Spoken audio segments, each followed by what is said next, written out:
Hi friends, તો આજે અમે ઘરે બનાવ્યા હતા ચોખાના પાપડ, જેને આપણે સારેવડા પણ કહીએ છીએ. તો તમે જોઈ શકો છો કેવા મોટા સરસ ફૂલીને તૈયાર થયા છે. ચા જોડે પણ સરસ લાગે છે.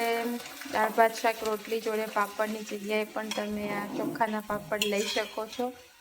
એમાં મેં નાખ્યું છે જીરું અને મરી પાવડર અને લીલા મરચાંની તીખાશ હોય છે. આમાં જરા પણ લાલ મરચું નહીં આવે. અને ખીચું બનાવીને પાપડ વણીને એક દિવસ તડકે સૂકવી અને પછી અમે આ તળ્યા છે. જોઈ શકો છો તમે કેવા સરસ ફૂલી ફૂલીને થાય છે.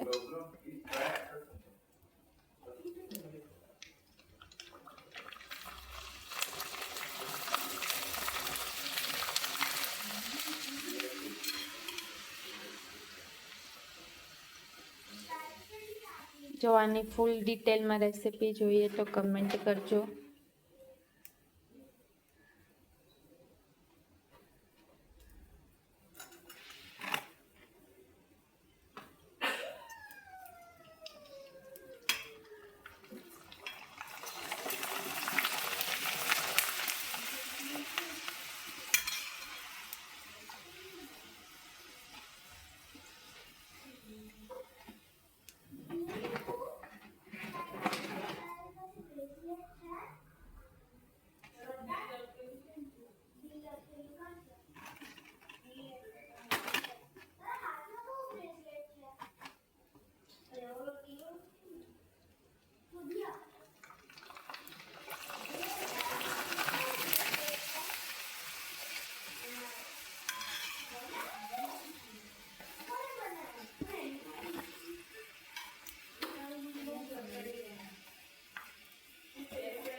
ઉભા રહે.